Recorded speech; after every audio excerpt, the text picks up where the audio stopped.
Hola! Share ko lang ang aking fitness journey. Nakita nyo naman kung gaano ako kapayatot at ang kailangan ko ay magpalakas, hindi magpa-sexy. Okay? So ito, nag-start ako by walking, running, jogging ng 2 kilometers or more sa Oval. At ito naman ang aming dance fitness studio. Nax naman dance fitness studio dito sa second floor ng Marikina Sports Center. Sa mga nagtatanong ng schedule ng dance fitness or ng Power Zumba, I call it Power Zumba, ipopost ko sa description. At ito, magi-start na kami sa aming 2 oras na pagsasayaw at paggalaw-galaw.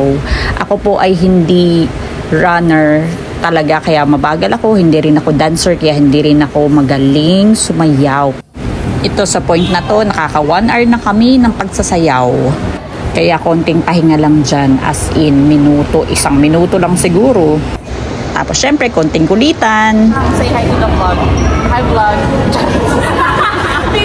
Video. Makikita nyo ito, 1 hour 33 minutes na kaming sumasayaw.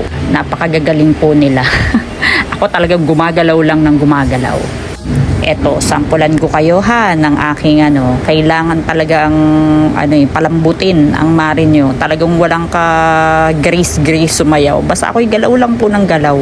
Kaya kung kayo ay hindi naman din talaga dancer at kailangan nyo lang ng pampasaya at kailangan nyo ng exercise na magpapasaya sa inyo, itry nyo ang dance fitness class o ang Zumba. Itry nyo. Worth it talaga. Promise.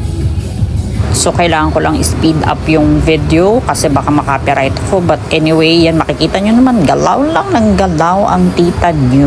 Diba?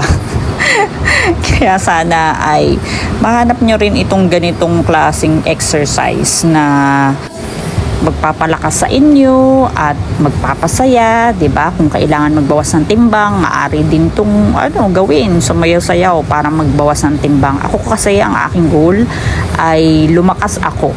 Lumakas ang katawan ko dahil payat ako at sabi nga nila sexy daw ako, pero sa totoo lang ako ay mahina. Hindi ako ganun kalakas talaga yung katawan ko. Madali ako mapagod, madali akong hingalin. Pero sa mga test ko naman, I'm healthy.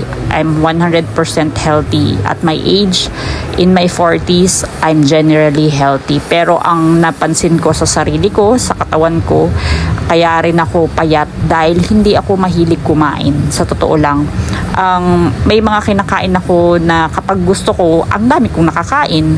Pero kapag hindi ko gusto, it's like a task for me yung pagkain, which is hindi maganda. So, naghanap ako ng way katulad ng pagsasayaw or ng pagtakbo, paglakad, diba, na way para magutom ako, para kumain ako afterwards.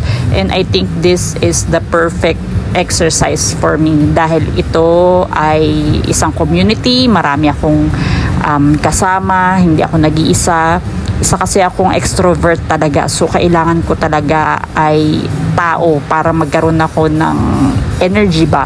Diba, sa mga extrovert na katulad ko, makaka-relate kayo for sure. This is very relatable. Kaya rin ginagawa ko rin itong mga videos na to. So sana may matulungan ako sa aking videos.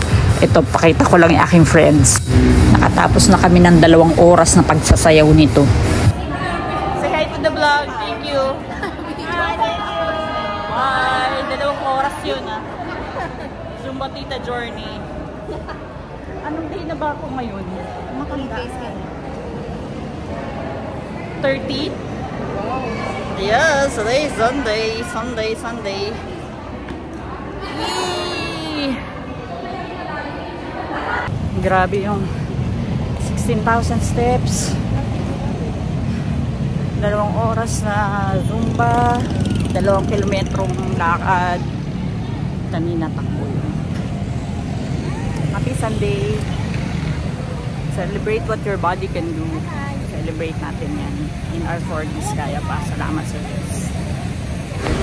I-celebrate talaga natin ang mga nagagawa pa ng ating katawan sa ating edad na ganito. Nasa 40s na tayo pero kaya pa rin natin magsayaw, maglakad, tumakbo-takbo, 'di ba? Kumain ng healthy. So sana may natutunan kayo kahit paano, na-inspire kayo sa aking munting vlog.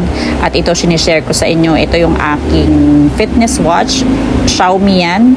Mura lang yan, 1,000 plus. Magandang pang-track ng progress kapag Zumba ka or tumatakbo, marami kang matututunan sa katawan mo nang dahil sa fitness tracker na to. So ilalagay ko sa comment section at sa description ang link na to at sa mga ginagamit ko na mumurs lang naman, 'di ba, sa aking exercise.